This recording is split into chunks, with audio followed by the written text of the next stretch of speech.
जय श्री कृष्णा। स्वागत है आप सभी का हमारे चैनल में। आज मैं पूर्णिमा के अवसर पर आपके सामने सत्यनारायण की कथा प्रस्तुत कर रही हूँ। कृपया वीडियो के अंत तक बने रहिए। आइए शुरू करते हैं। बोले सत्यनारायण भगवान की जय। एक समय नैमिषारण्य तीर्थ में शौनकादि सभी ऋषियों तथा मुनियों ने पुराण शास्त्र के वेत्ता श्री सूत जी महाराज से पूछा, महामुने, किस व्रत अथवा तपस्या से मनोवांछित फल प्राप्त होता है, उसे हम सब सुनना चाहते हैं। श्री सूत जी बोले, इसी प्रकार देव ऋषि नारद जी के द्वारा भी पूछे जाने पर भगवान श्री कमलापति जी ने उनसे जैसा कहा था उसे कह रहा हूँ। आप लोग सावधान होकर सुने। एक समय जोगी नारद जी लोगों के कल्याण की कामना के विविध लोकों में भ्रमण करते हुए पृथ्वी लोक में आए और जहाँ उन्होंने अपने कर्म फल के अनुसार नाना जोनियों में उत्पन्न सभी प्राणियों को अनेक प्रकार के क्लेश दुख भोगते हुए देखा तथा किस उपाय से इनके दुखों का सुनिश्चित रूप से नाश हो सकता है, ऐसा मन में विचार करके वह विष्णु लोक को गए। वहां 4 भुजाओं वाले शंख चक्र गदा पद्म तथा बनमाला से विभूषित भगवान श्री नारायण जी का दर्शन कर उन देवादिदेव की वह स्तुति करने लगे। नारद जी बोले, हे वाणी और मन से परे स्वरूप वाले, अनंत शक्ति संपन्न, आदि मध्य और अंत से रहित, निर्गुण और सकल कल्याण में गुणों से संपन्न, भक्तों की पीड़ा नष्ट करने वाले परमात्मन, आपको नमस्कार है। स्तुति सुनने के अंतर भगवान श्री विष्णु जी ने नारद जी से कहा, महाभाग, आप किस प्रयोजन से जहाँ आए हैं, आपके मन में क्या है? नारद जी बोले, भगवान, पृथ्वी लोक में अपने पाप कर्मों के द्वारा विभिन्न जोनियों में उत्पन्न सभी लोग बहुत प्रकार के क्लेशों से दुखी हो रहे हैं। हे नाथ, किस लघु उपाय से उनके कष्टों का निवारण हो सकेगा? यदि आपकी मेरे ऊपर कृपा हो तो वह सब मैं सुनना चाहता हूँ, उसे बताइए। श्री भगवान ने कहा, हे वत्स, संसार के ऊपर अनुग्रह करने की इच्छा से आपने बहुत अच्छी बात पूछी है। जिस व्रत के करने से प्राणी मोह से मुक्त हो जाता है, उसे आपको बताता हूँ, सुने। हे वत्स, स्वर्ग और पृथ्वी लोक में दुर्लभ भगवान सत्यनारायण का एक महान व्रत है। आपके स्नेह के कारण इस समय मैं उसे कह रहा हूँ। अच्छी प्रकार विधि विधान से भगवान सत्यनारायण जी का व्रत करके मनुष्य शीघ्र ही सुख प्राप्त कर परलोक में मोक्ष प्राप्त कर सकता है। भगवान की ऐसी वाणी सुनकर नारद जी ने कहा, प्रभु, इस व्रत को करने का फल क्या है? इसका विधान क्या है? इस व्रत को किसने किया और इसे कब करना चाहिए? जैसा विस्तार पूर्वक बतलाइए। भगवान ने कहा, जय श्री सत्यनारायण जी व्रत दुख शोक आदि का शमन करने वाला, धन धान्य की वृद्धि करने वाला, सौभाग्य और संतान देने वाला तथा सर्वत्र विजय प्रदान करने वाला है। जिस किसी भी दिन भक्ति और श्रद्धा से संबित होकर मनुष्य ब्राह्मणों और बंधु बांधवों के साथ धर्म में तत्पर होकर सायंकाल में भगवान श्री सत्यनारायण जी की पूजा करे, नैवेद्य के रूप में उत्तम कोटि के भोजनीय पदार्थ को सवाया मात्रा में भक्ति पूर्वक अर्पित करना चाहिए। केले के फल, घी, दूध, गेहूं का चूर्ण अथवा गेहूं के चूर्ण के अभाव में साठी का चूर्ण, शक्कर या गुड़, यह सब योग्य सामग्री सवाया मात्रा में इकट्ठी कर निवेदित करना चाहिए। बंधु बांधवों के साथ श्री सत्यनारायण भगवान जी की कथा सुनकर ब्राह्मणों को भोजन कराना चाहिए। भक्ति पूर्वक प्रसाद ग्रहण करके नृत्य गीत आदि का आयोजन करे। तदंतर भगवान सत्यनारायण का स्मरण करते हुए अपने घर को जाए। ऐसा करने से मनुष्य की अभिलाषा अवश्य पूर्ण होती है। विशेष रूप से कलयुग में पृथ्वी लोक में यह सबसे छोटा एवं सरल उपाय है। कथा का प्रथम अध्याय संपूर्ण हुआ। द्वितीय अध्याय।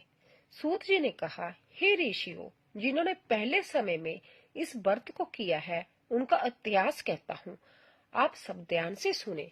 सुंदर काशीपुरी नगरी में एक अंतत निर्धन ब्राह्मण रहता था। वह ब्राह्मण भूख और प्यास से बेचैन होकर पृथ्वी पर घूमता रहता था। ब्राह्मणों से प्रेम करने वाले श्री विष्णु भगवान जी ने ब्राह्मण को देखकर एक दिन बूढ़े ब्राह्मण का रूप धारण कर ब्राह्मण के पास जाकर आदर के साथ पूछा, हे विप्रदेव, तुम नित्य ही दुखी होकर पृथ्वी पर क्यों घूमते हो? तब उस ब्राह्मण ने कहा, मैं भिक्षा के लिए पृथ्वी पर फिरता हूँ। हे भगवान, यदि आप इससे छुटकारा पाने का कोई उपाय जानते हो तो कृपा कर मुझे बताइए। वृद्ध ब्राह्मण का रूप धारण किए हुए श्री विष्णु ने कहा, हे ब्राह्मण, श्री सत्यनारायण भगवान मनोवांछित फल देने वाले हैं, इसलिए तुम उनका पूजन करो। इससे मनुष्य सब दुखों से मुक्त हो जाता है। ब्राह्मण को व्रत का सारा विधान बताकर बूढ़े ब्राह्मण का रूप धारण करने वाले श्री भगवान जी अंतर्धान हो गए। जिस व्रत को वृद्ध ब्राह्मण ने बताया है, मैं उसको अवश्य करूंगा। जय निश्चय कर वह ब्राह्मण घर चला गया। अगले दिन वह जल्दी उठा और श्री सत्यनारायण जी का व्रत करने का निश्चय कर भिक्षा मांगने के लिए चल दिया। उस दिन उसको भिक्षा में बहुत धन मिला, जिससे उसने पूजा का सामान खरीदा और घर आकर अपने बंधु बांधवों के साथ श्री सत्यनारायण जी का व्रत किया। इसके करने से वह ब्राह्मण सब दुखों से छूटकर नेक प्रकार की सुख संपत्तियों से युक्त हुआ। तभी से वह विप्र हर मास व्रत करने लगा। इसी प्रकार सत्यनारायण जी के व्रत को जो भी शास्त्र विधि के अनुसार करेगा, वह सब पापों से छूटकर मोक्ष को प्राप्त होगा। आगे भी जो मनुष्य पृथ्वी पर श्री सत्यनारायण जी का व्रत करेगा, वह सब दुखों से छूट जाएगा। इस तरह नारद जी से सत्यनारायण भगवान का कहा हुआ व्रत मैंने आपसे कहा। तब ऋषियों ने कहा, हे मुनीश्वर, संसार में इस विप्र से सुनकर किस किस ने इस व्रत को किया, यह हम सब सुनना चाहते हैं। श्री सूत जी बोले, हे मुनियों, जिस जिस प्राणी ने इस व्रत को किया है, उन सब की कथा सुनो। एक समय वह ब्राह्मण धन और ऐश्वर्य के अनुसार बंधु बांधवों के साथ व्रत पूजन कर रहा था कि उसी समय एक लकड़हारा आया। उसने लकड़ियां बाहर रख दी और विप्र के घर में चला गया। प्यास से व्याकुल लकड़हारे ने विप्र को व्रत करते देखा। वह प्यास को भूल गया। उसने उस विप्र को नमस्कार किया और पूछा, हे विप्र, आप यह किसका पूजन कर रहे हो? इस व्रत से क्या फल मिलता है? कृपा करके मुझे बताइए। ब्राह्मण ने कहा, सब मनोकामनाओं को पूरा करने वाला जय श्री सत्यनारायण जी का व्रत है। इनकी ही कृपा से मेरे जहाँ धन धान्य आदि की वृद्धि हुई है। विप्र से इस बात के बारे में जानकर वह लकड़हारा बहुत प्रसन्न हुआ। भगवान का चरणामृत ले और भोजन करने के बाद वह अपने घर को चला गया। अगले दिन लकड़हारे ने अपने मन में संकल्प किया कि आज ग्राम में लकड़ी बेचने से जो धन मिलेगा, उसी से भगवान सत्यनारायण जी का उत्तम व्रत करूंगा। मन में ऐसा विचार कर वह लकड़हारा लकड़ियां अपने सिर पर रखकर जिस नगर में धनवान लोग रहते थे, वहां गया। उस दिन उसे उन लकड़ियों के चौगुने दाम मिले। वह बूढ़ा लकड़हारा अति प्रसन्न होकर पक्के केले, शक्कर, शहद, घी, दूध, दही और गेहूं का चूर्ण इत्यादि भी श्री सत्यनारायण भगवान के व्रत की सभी सामग्री लेकर अपने घर आ गया। फिर उसने अपने बंधु बांधवों को बुलाकर विधि विधान के साथ भगवान की पूजा और व्रत किया। उस व्रत के प्रभाव से वह बूढ़ा लकड़हारा धन पुत्र आदि से युक्त हुआ और संसार के समस्त सुख भोग कर बैकुंठ को चला गया। सत्यनारायण व्रत कथा में दूसरा अध्याय संपूर्ण। तीसरा अध्याय। श्री सूत जी ने कहा, हे श्रेष्ठ मुनियों, अब एक और कथा कहता हूँ। पूर्व काल में उल्का मुख नाम का एक बुद्धिमान राजा था। वह सत्यभक्त और जितेंद्रिय था। प्रतिदिन देव स्थानों पर जाता तथा गरीबों को धन देकर उनके कष्ट दूर करता था। उसकी पत्नी सुंदर और सती साध्वी थी। भद्रशिला नदी के तट पर उन दोनों ने श्री सत्यनारायण भगवान जी का व्रत किया। साधु नामक एक वेश्या राजा को व्रत करते देख उनसे पूछने लगा, हे राजन, भक्ति युक्त चित्त से जय आप क्या कर रहे हैं? मेरी सुनने की इच्छा है। तब महाराज उल्का मुख ने कहा, हे साधु वेश्या, मैं अपने बंधु बांधवों के साथ सनातन की प्राप्ति के लिए महाशक्तिमान सत्यनारायण भगवान का व्रत व पूजन कर रहा हूँ। उसने कहा, हे राजन, मुझे भी इसका सब विधान बताइए। मैं भी आपकी कथा अनुसार इस व्रत को करूंगा। मुझे कोई संतान नहीं है। विश्वास है कि इससे निश्चय ही मेरे जहाँ भी संतान होगी। राजा से सब विधान सुन व्यापार से निवृत्त हो वह वेश्या खुशी खुशी अपने घर आया। वेश्या ने अपनी पत्नी लीलावती से संतान देने वाले उस व्रत का समाचार सुनाया और प्रण किया कि जब हमारे जहाँ संतान होगी तब मैं इस व्रत को करूंगा। एक दिन उसकी पत्नी लीलावती संसारिक धर्म में प्रवृत्त होकर गर्भवती हो गई। उसने एक सुंदर कन्या को जन्म दिया। कन्या का नाम कलावती रखा गया। इसके बाद लीलावती ने अपने पति को स्मरण दिलाया कि आपने जो भगवान का व्रत करने का संकल्प किया था अब आप उसे पूरा कीजिए। साधु वेश्या ने कहा, हे प्रिय, मैं कन्या के विवाह पर इस व्रत को करूंगा। इस प्रकार अपनी पत्नी को विश्वास दे वह व्यापार करने चला गया। काफी दिनों पश्चात वह लौटा तो उसने नगर में सखियों के साथ अपनी पुत्री को खेलते देखा। वेश्या ने तत्काल कलावती के लिए कोई सुयोग्य वर की तलाश की। कंचन नगर के एक सुजोग बणिक पुत्र से अपने बंधु बांधवों सहित प्रसन्नचित होकर अपनी पुत्री का विवाह उसके साथ कर दिया। वेश्या विवाह के समय भी सत्यनारायण का भगवान का व्रत करना भूल गया। इस पर श्री सत्यनारायण भगवान की लीला हुई। अपने कार्य में कुशल साधु नामक वेश्या अपने जमाता सहित नाव को लेकर व्यापार करने के लिए समुद्र के समीप स्थित रत्नसपुर नगर में गए। दोनों ससुर जमाई राजा चंद्रकेतु के नगर में व्यापार करने लगे। एक दिन भगवान सत्यनारायण जी की माया से प्रेरित एक चोर राजा का धन चुराकर भागा जा रहा था। सजा के दूतों को अपने पीछे आते देखकर चोर ने घबरा कर राजा के धन को उनकी नाव में रखकर भाग गया जहाँ ससुर जमाई थे। जब राजा के धन को उनकी नाव में रखा देखा तो पकड़कर राजा के समीप जाकर बोले, हम ये दो चोर पकड़ कर लाए हैं, आप आज्ञा दे। राजा ने कारागार में डालने की आज्ञा दे दी। इस प्रकार राजा की आज्ञा से उनको कठिन कारावास में डाल दिया गया तथा उनका धन भी ले लिया। सत्यनारायण भगवान की लीला के अनुसार साधु वेश्या की पत्नी लीलावती व पुत्री कलावती भी घर पर बहुत दुखी हुई। उनके घर में रखा धन चोर ले गए। एक दिन शारीरिक व मानसिक पीड़ा तथा भूख प्यास से अति दुखित हो भोजन की चिंता में कलावती एक ब्राह्मण के घर गई। उसने श्री सत्यनारायण भगवान का व्रत होते देखा। उसने कथा सुनी तथा प्रसाद ग्रहण कर रात को घर आई। माता ने कलावती से पूछा, हे पुत्री, तू अब तक कहाँ रही? वह तेरे मन में क्या है? कलावती बोली, हे माता, मैंने श्री सत्यनारायण भगवान का व्रत होते देखा है। तब कलावती के वचन सुनकर लीलावती ने सत्यनारायण भगवान की पूजन की तैयारी की। उसने परिवार और बंधुओं सहित श्री सत्यनारायण भगवान का पूजन व व्रत किया और वर मांगा कि मेरे पति और दामाद शीघ्र ही घर लौट आए। साथ ही प्रार्थना की, हम सबका अपराध क्षमा करो। श्री सत्यनारायण भगवान जी इस व्रत से संतुष्ट हो गए। उन्होंने राजा चंद्रकेतु को स्वप्न में दर्शन देकर कहा, हे राजन, जिन दोनों वेश्यों को तुमने बंदी बना रखा है वह निर्दोष है, उन्हें प्रांतः ही छोड़ देना। राजा से वचन कहकर भगवान अंतर्धान हो गए। प्रांतःकाल राजा चंद्रकेतु ने सभा में सबको अपना स्वप्न सुनाया और सैनिकों को आज्ञा दी कि दोनों बनिक पुत्रों को कैद से मुक्त कर सभा में लाया जाए। दोनों ने आते ही राजा को प्रणाम किया।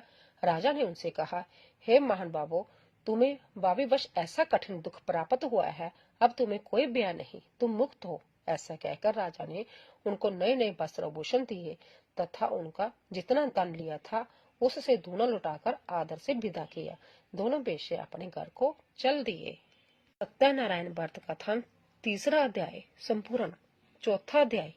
श्री सूत जी ने कहा, वेश्या और उसके जमाई ने मंगलाचार करके यात्रा आरंभ की और अपने नगर की ओर चल पड़े। उनके थोड़ी दूर आगे बढ़ने पर दंडी वेशधारी श्री भगवान जी ने उनसे पूछा, हे वेश्या, तेरी नाव में क्या है? अभिमानी बनिक हंसता हुआ बोला, हे दंडी, आप क्यों पूछते हैं? क्या धन लेने की इच्छा है? मेरी नाव में तो बेल और पत्ते भरे हैं। वेश्या का कठोर वचन सुनकर दंडी रूप में भगवान ने कहा, तुम्हारा वचन सत्य हो। ऐसा कहकर वहां से कुछ दूर जाकर समुद्र के किनारे बैठ गए। दंडी महाराज के जाने के पश्चात वेश्या ने नित्य क्रिया से निवृत्त होने के बाद नाव को ऊंची उठी देखकर अचंबा किया तथा नाव में बेलपत्ते आदि देखकर मूर्छित हो जमीन पर गिर पड़ा। होश आने पर अंततः शोक प्रकट करने लगा। तब उसके जमाता ने कहा, आप शोक न करें, यह दंडी महाराज का श्राप है।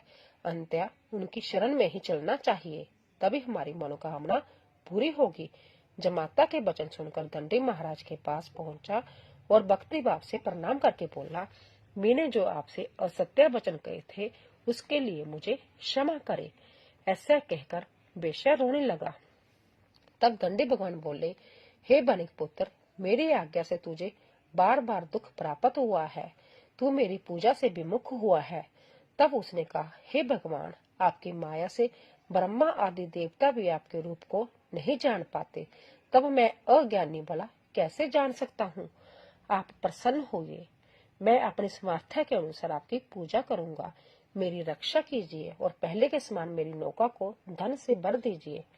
उसके भक्ति युक्त वचन सुनकर भगवान जी प्रसन्न हो गए और उसकी इच्छा अनुसार वर देकर अंतर्धान हो गए।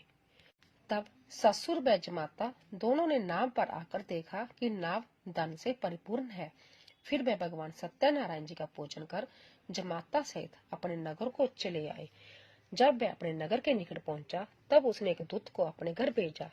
दूत ने बेश्या के घर जाकर उसकी पत्नी को नमस्कार किया और कहा, आपके पति अपने दामाद सहित इस नगर के समीप आ गए हैं। लीलावती और उसकी कन्या कलावती उस समय भगवान का पूजन कर रही थी। दूत का वचन सुनकर साधु की पत्नी ने बड़े हर्ष के साथ सत्यदेव का पूजन पूर्ण किया और अपनी पुत्री से कहा, मैं अपने पति के दर्शन को जाती हूँ, तू भी कार्य पूर्ण कर शीघ्र आना। परंतु कलावती पूजन और प्रसाद छोड़कर अपने पति के दर्शन के लिए चली गई, परंतु उसको पति का दर्शन प्राप्त नहीं हुआ। नौका को डूबा हुआ तथा कन्या को रोती हुई देख बेश्या दुखित हो बोली, हे प्रभु, मुझसे या मेरे परिवार से जो भूल हुई है उसे क्षमा करो। उसके दीन वचन सुनकर सत्यदेव भगवान प्रसन्न हो गए। आकाशवाणी हुई, हे बेश्या, तेरी कन्या प्रसाद छोड़कर आई है, इसका पति अदृश्य हुआ है।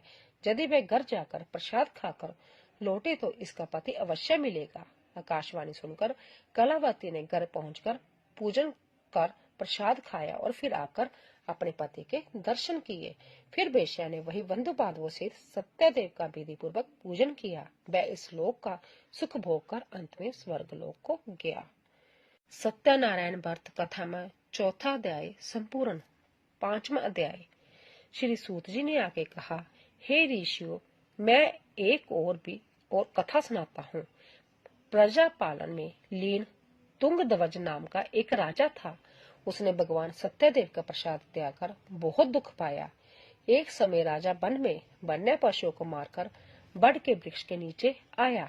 वहां उसने ग्वालों को भक्ति भाव से बंधु बांधवों सहित श्री सत्यनारायण जी का व्रत पूजन करते देखा, परंतु राजा देखकर भी अभिमानवश ना तो वहां गया और ना ही सत्यदेव भगवान को नमस्कार ही किया। जब ग्वालों ने भगवान जी का प्रसाद उनके सामने रखा तो वह प्रसाद त्याग कर अपने नगर को चला गया। नगर में पहुंचकर उसने देखा कि उसका सब कुछ नष्ट हो गया। वह समझ गया कि यह सब भगवान सत्यदेव ने ही किया है। तब वह उसी स्थान पर वापस आया और ग्वालों के समीप गया और विधि पूर्वक पूजन कर प्रसाद खाया तो सत्यनारायण जी की कृपा से सब कुछ पहले जैसा ही हो गया और दीर्घ काल तक सुख भोग कर स्वर्ग लोक को चला गया। जो मनुष्य इस परम दुर्लभ व्रत को करेगा, श्री सत्यनारायण भगवान की कृपा से उसे धन धान्य की प्राप्ति होगी। निर्धन धनी बंदी बंधन से मुक्त होकर निर्भय हो जाता है। संतानहीन को संतान प्राप्त हो जाती है तथा सब मनोरथ पूर्ण होकर अंत में वह वैकुंठ धाम को जाता है।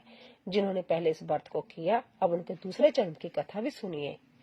संत आनंद नाम ब्राह्मण ने सुदामा के रूप में जन्म लेकर श्री कृष्ण की भक्ति कर मोक्ष प्राप्त किया। उल्का मुख नाम के महाराज राजा दशरथ बने और श्री रंगनाथ का पूजन कर वैकुंठ को प्राप्त हुए। साधु नाम के बेश्या ने धर्मात्मा व सत्य प्रतिज्ञ राजा मोरध्वज बनकर अपने पुत्र को आहारे से चीरकर मोक्ष को प्राप्त हुआ। महाराज तुंगध्वज संभ्य भूमनु हुए। उन्होंने बहुत से लोगों को भगवान की भक्ति में लीन कर मोक्ष प्राप्त किया। लक्कड़हारा भीड़ अगले जन्म में ग्रह नामक निषाद राजा हुआ, जिसने भगवान श्री राम के चरणों की सेवा कर मोक्ष प्राप्त किया। सत्यनारायण व्रत कथा 5वां अध्याय संपूर्ण हुआ। बोलिए सत्यनारायण भगवान की जय। तो दोस्तों, अगर आपको हमारी कथा पसंद आई हो, प्लीज ज्यादा से ज्यादा शेयर कीजिए। आप सभी का धन्यवाद।